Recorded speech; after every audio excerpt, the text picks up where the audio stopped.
Now, contrary to popular belief, the Royal Archives at Windsor Castle are not a library. A library implies access. A library implies that the thing on the shelf is there because someone might need it. The Royal Archives are something older and more particular than that. They are an institution's memory of itself, curated by the institution, for the institution, stored in rooms that smell like decisions made before your grandparents were born. Thomas Alcott understood none of this on his first day. He was 26, newly rotated from Commermere Barracks, assigned to Windsor on what his commanding officer described as a quiet posting, a chance to get your feet under you. Thomas had nodded with the specific grateful nodding of a young man who did not yet know that quiet postings are called quiet for reasons that have nothing to do with noise. He was tall, 5'11", broad through the shoulders in the way that comes from actual work rather than a gym. He had a habit of standing very still when he was thinking, which made him well suited to the guard and also made his mother nervous at family dinners because she could never tell if he was listening or somewhere else entirely. He was almost always listening. That was the thing nobody warned the archive about. The first thing Thomas noticed about Windsor was the weight of the place. Not metaphorical weight, physical weight. The stone underfoot, the ceilings overhead, the way sound moved differently inside walls that had been absorbing sound for 9 centuries. He had done his training. He knew what Windsor was.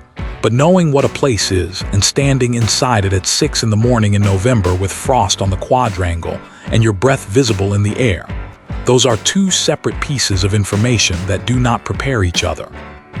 His rotation included periodic duty at the archive entrance. Not inside. Guards did not go inside the archive proper. That was understood without being stated, which is how most important things are understood at Windsor. You stood at the door. You logged who entered and who exited. You did not ask what they were doing in there, and they did not tell you. The archive staff were polite in the way that people are polite when they have been trained to be polite to everyone regardless of whether they consider you worth speaking to. They said good morning. They said thank you. They moved past Thomas with the quiet efficiency of people who had long ago made peace with the idea that their work was important and invisible in equal measure.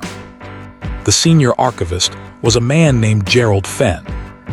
Gerald was 61, compact, with white hair cut close and glasses he wore on a chain around his neck that he never actually used for seeing, only for holding absently when he was thinking. He had worked in the archive for 34 years. He knew where everything was.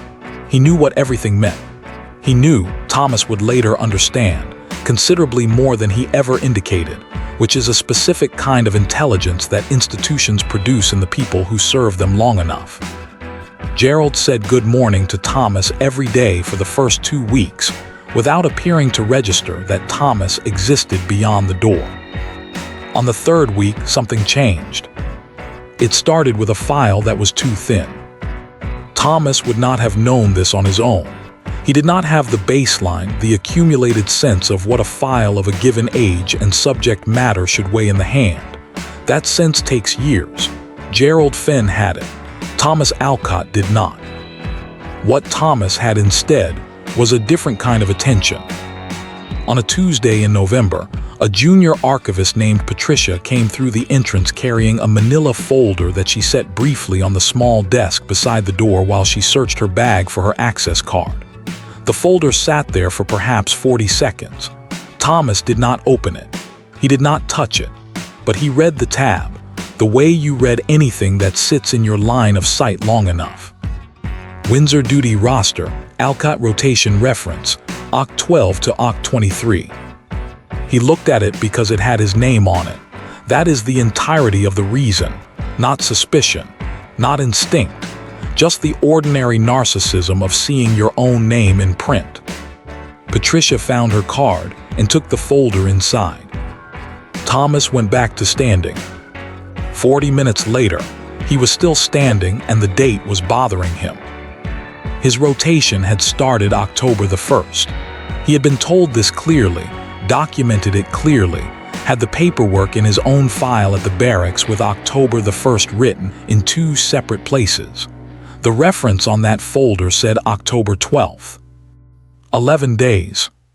He turned it over in his mind the way you turn over a stone that looks ordinary, not expecting anything, just checking. He had the kind of mind that does not easily release inconsistencies.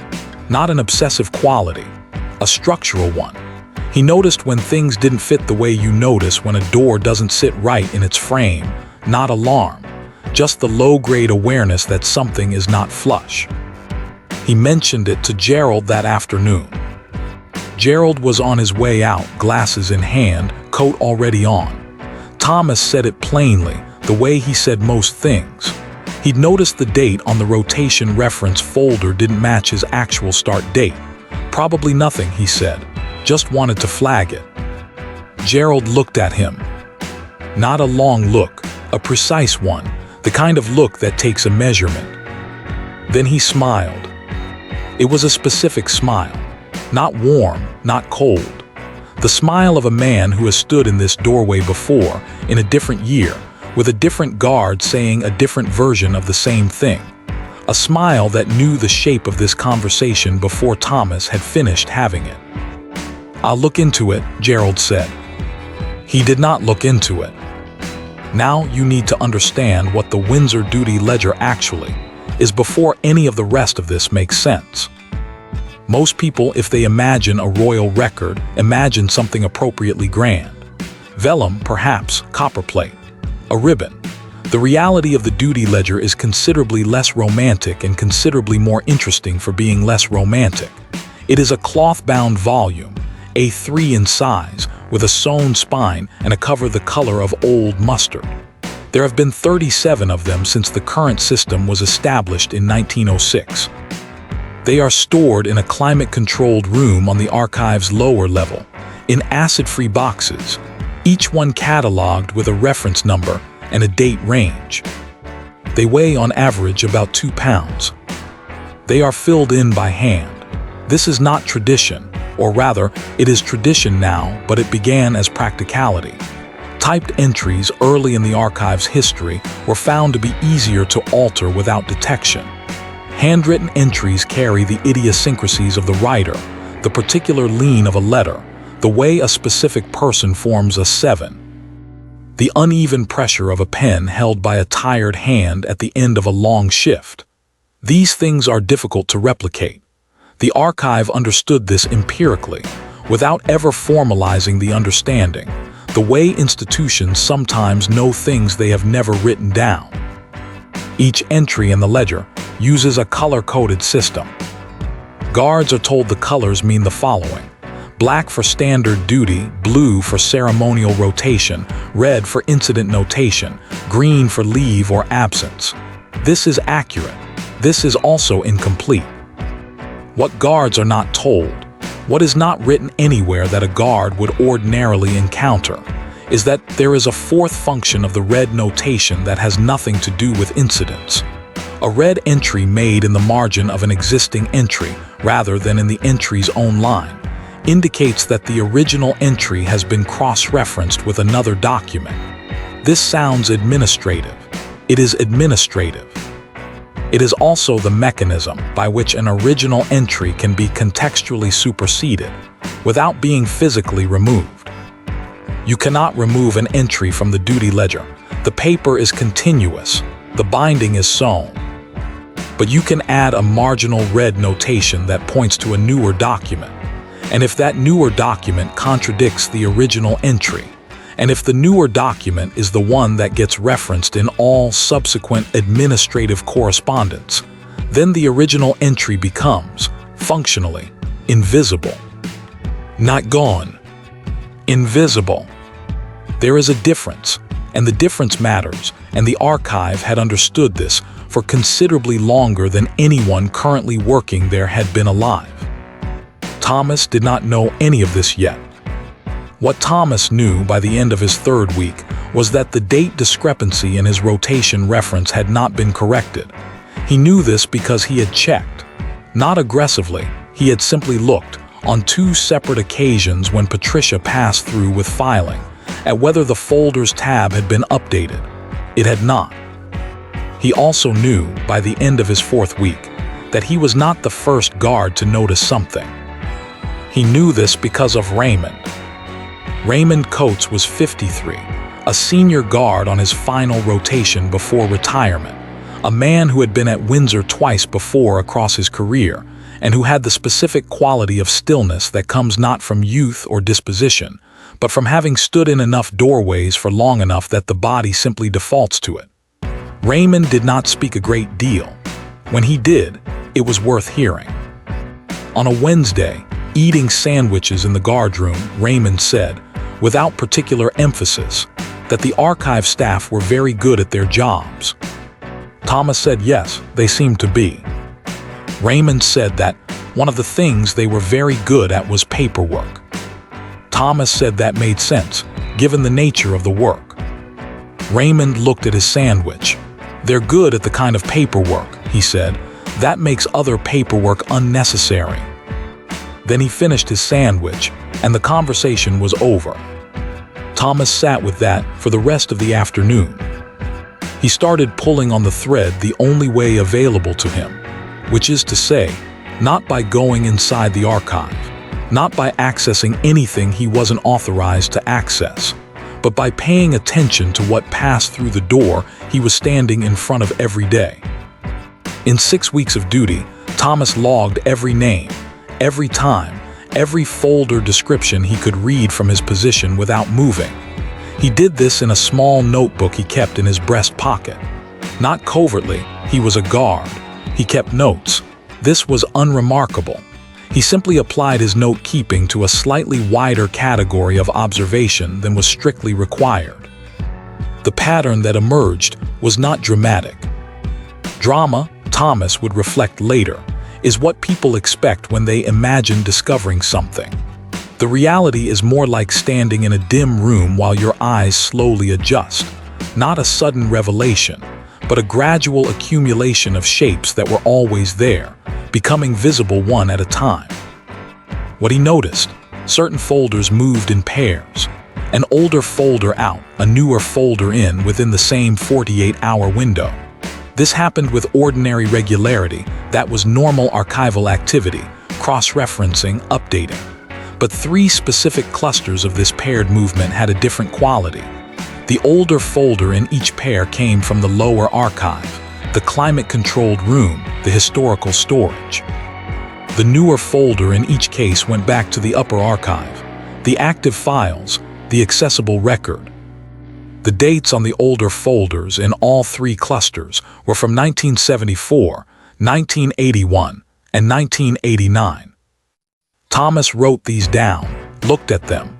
They were specific years, but he could not tell you, sitting in the guard room with his notebook, what connected them. They were just years. They sat on the page and declined to explain themselves. He did not ask Gerald Finn about this. He had already learned the shape of what happened when you asked Gerald Finn about things. Now, at some point in any story about institutional records, someone tries to file a report. This is where the form comes in. Thomas did not go looking for a formal complaint process.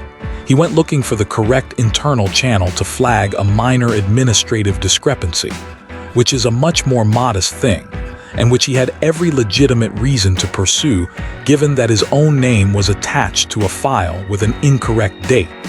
This was not whistleblowing. This was a man trying to make sure his own personnel record was accurate. The process was as follows.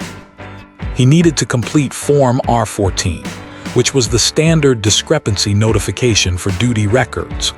Form required a countersignature from a senior guard, which meant Raymond, which Raymond provided without comment, with the particular expression of a man watching someone learn something he already knew.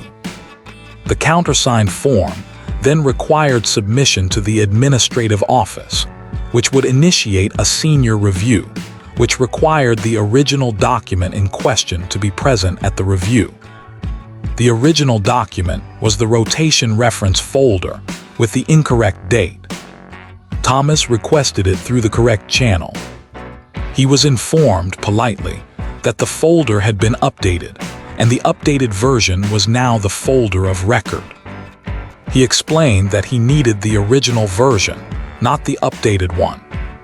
He was informed that the updated version was the original version. The previous version had been a draft. Thomas asked when it had been designated a draft. He was informed that this information was contained in the folder's revision record. He asked to see the revision record. He was informed that the revision record was part of the folder, and the folder was available for review upon submission of a completed Form R-14, countersigned by a senior guard, initiating a senior review at which the original document would need to be present. He looked at the person across the desk from him. She was 24, efficient, entirely without malice. She was doing her job correctly. Every step she had described was a real step in a real process. The process simply had the structural property of a room with no doors, not locked, not blocked, just continuously returning you to its own beginning. "Right," Thomas said. "Is there anything else I can help you with?" she said. "No," Thomas said, "thank you." He went back to his post. The 3 dates kept sitting in his notebook. Thomas was not a historian. He was not an archivist. He had a secondary school education, 2 years of military training, and the kind of intelligence that operates not through accumulated knowledge, but through the patient observation of what is directly in front of it. He could not tell you from memory what had happened at Windsor in those years. He was not that kind of person. But he had access to a public library in Windsor town, which he visited on his days off, and which had a local history section, and which had newspapers on microfiche going back to 1950. He spent 3 afternoons there. He was not looking for anything specific. He was looking the way you look when you don't know what you're looking for, slowly and sideways, and with the willingness to not find anything, which is actually the condition under which finding things most often occurs. What he found on the 3rd afternoon was not an answer. It was a category. All 3 years contained the same type of event. Not the same event, but the same shape of event. A ceremonial duty, a procedural question about protocol, and a subsequent period of quiet in the official record that was slightly too quiet in the specific way that silence is slightly too loud when it is being performed rather than simply occurring. He wrote this down in his notebook. He sat with it. He did not know what it meant. He was not sure it meant anything.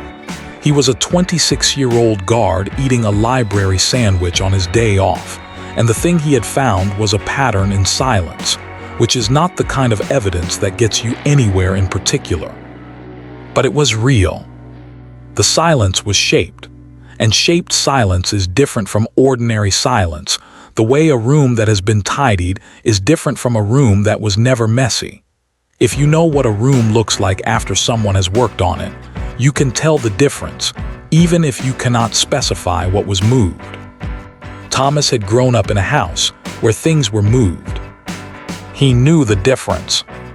Here is what most people do not understand about institutional cover-ups, which is that the word cover-up implies intention, and intention implies decision, and decision implies a person sitting somewhere deciding. Most of what Thomas had found had no such person in it. This is the thing that Gerald Fenn could have told him, if Gerald Fenn had been the kind of man who told people things. The adjustments in the archive were not the product of a conspiracy. They were the product of a habit. A habit so old and so embedded in the archive's operating culture that the people currently performing it were not performing a deception. They were performing a professional norm that they had absorbed from people who had absorbed it from people before them, in a chain of absorption that went back far enough that the original decision, the original someone deciding, was now as inaccessible as the original draft of the rotation reference folder. The archive did not lie. The archive maintained consistency. These are different things that, over sufficient time, become indistinguishable. No one had ordered the adjustment to Thomas's rotation date. Someone had noticed a discrepancy between the folder and another document, probably a procedural record, probably something relating to a duty assignment further down the chain, and had updated the folder to match, because matching was the archive's orientation, because an institution's memory of itself should not contain contradictions. Because a contradiction is an opening and openings accumulate into gaps and gaps accumulate into the kind of scrutiny that institutions find genuinely threatening, not because they have things to hide, but because they are constitutionally unsuited to the experience of not being believed. The archive was not hiding anything in particular. It was hiding the possibility of there being anything to hide. This is, Thomas would reflect much later in his life, a much more efficient system. His rotation ended in February. On his last week, Raymond Coates retired. There was a small ceremony in the guardroom, cake from a bakery in town, a card signed by everyone. Raymond shook hands around the room with the thoroughness of a man who intends for each handshake to be its own complete thing, not a gesture toward something else. When he got to Thomas, he held the grip a half-second longer than the others. "Mind how you go," Raymond said. Thomas said he would. Raymond nodded once, with the expression of a man who is not entirely convinced but who has done what he can. And then he was gone, and the cake was finished, and the rotation continued. On his final day, Thomas did one thing. He did not report anything. He did not leak anything. He did not approach Gerald Fenn with his notebook or his 3 dates or his library afternoons. He understood by this point the shape of what he was dealing with, which was not a villain and not a crime, and not a system that could be dismantled by a 26-year-old guard doing his first Windsor rotation with a notebook in his breast pocket. What he did was considerably smaller and considerably more permanent. He completed his final duty log entry. This was a routine administrative task. Every guard completed one at the end of a rotation. Date of final duty, summary of rotation, signature. The form had a section at the bottom, a thin lined box labeled additional notes, optional, which almost no one ever used because there was almost never anything optional to add and because the culture of the guard did not especially encourage additional notes. Thomas used it. He wrote in his own handwriting in letters small enough to fit without crowding. Rotation commenced October 1. Duty ledger reference folder dated October 12. Discrepancy logged with Gerald Fenn. Archive, November 14. Form R14 submitted, returned without resolution. Original folder designated draft retrospectively. 11-day discrepancy unresolved. 63 words. He signed it, dated it, submitted the form through the correct channel. The form went into his personnel file, which went into the regimental records, which lived not in the Windsor archive but at Commermere Barracks, in a filing system entirely separate from anything Gerald Fenn had access to or jurisdiction over. Not a door without locks. An entirely different building. He walked out of Windsor in February with the specific quality of satisfaction that comes not from winning, but from having placed something where it cannot be moved. Not dramatic, not triumphant. The satisfaction of a man who has found the one shelf in the room that the tidying doesn't reach and put the one true thing there and left. My name is Margaret. I was an archivist at Commermere Barracks for 19 years, which means I was not an archivist at Windsor, which means I had no investment in what the Windsor archive did or did not contain, which means when I pulled Thomas Alcott's personnel file in 2019, as part of a routine historical records audit, I read his final duty log entry with the straightforward attention of a woman who had no reason to read it any other way. I read it twice. Then I sat with it for a while in the way that you sit with something that is small and specific, and not actionable and true. Thomas Alcott left the military in 1998. I was able to determine through the regimental records that he had gone on to work in insurance property assessment, specifically, which makes a particular kind of sense when you think about it. A career built on the patient evaluation of what is actually there versus what is claimed to be there. He had married. He had children. He was, as of the last address on record, living in Derbyshire. He had never written about what he found at Windsor, never spoken publicly about it. A search of his name returns nothing except a brief mention in a regimental newsletter from 2003, when his old unit ran a charity walk and he was listed among the participants. His personnel file is complete, unmodified, and stored at Commermere Barracks in a filing system that has never been under the administrative jurisdiction of the Windsor Archive. The final duty log entry is still there.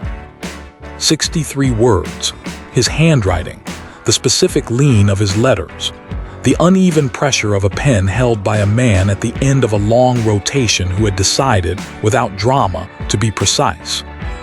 Institutions forget on purpose. This is not always malice. Sometimes it is habit. Sometimes it is the accumulated preference of a system for its own consistency over the messiness of being completely accurate. The archive at Windsor is not a villainous place. It is an old place, which is a different thing, and old places have old habits, and old habits are tenacious in the specific way that things are tenacious when no one remembers deciding to keep them. Thomas Alcott remembered. He did not remember publicly. He did not remember loudly. He remembered in 63 words in a lined box at the bottom of a form that almost no one uses, filed in a building that had nothing to do with the building he was trying to remember against. And then he went to Derbyshire and assessed property and raised children and walked charity walks and let the memory do its work in the dark. Which it did. For 20 years. Until someone who was not invested in the outcome pulled the file and read it straight. Now there is no tidy resolution to offer here. No inquiry was opened. No correction was made to the Windsor Archive. The three dates, 1974, 1981, 1989, remain whatever they are, which I cannot tell you because I am an archivist at Commermere Barracks and the Windsor Archive is not my jurisdiction, and I have my own forms to fill in triplicate. What I can tell you is this. The duty ledger volumes are cloth-bound, sewn spine, A3. They cannot have entries removed. The paper is continuous. You can add a marginal notation in red that points elsewhere, and if elsewhere becomes the record of reference, then the original becomes functionally invisible, which is not the same as gone, but which requires someone to be looking for it with the right kind of attention. Thomas Alcott had the right kind of attention. He was not remarkable in any way the institution would have valued. He was not a historian or an investigator or a man with a cause. He was a 26-year-old guard who saw his own name on a folder with the wrong date and could not make himself let it go, and who understood by the end of his rotation that the system had no room for what he had found, and who therefore put it somewhere the system had never thought to look. His own file, his own handwriting, his own building. The archive maintains consistency because consistency is what institutions need to function, and function is what institutions are built to do, and there is nothing wrong with this until the moment that consistency and accuracy stop being the same thing, at which point one of them has to give, and institutions are very clear about which one it will be. Thomas Alcott made a different choice. It cost him nothing that was visible and everything that was quiet, and he went to Derbyshire, and the 63 words sat in their folder in their box on their shelf, holding their ground in the particular way that true things hold their ground when they have been placed somewhere they cannot be reached by the people who would prefer them elsewhere. Not loud, not gone, just there, still there.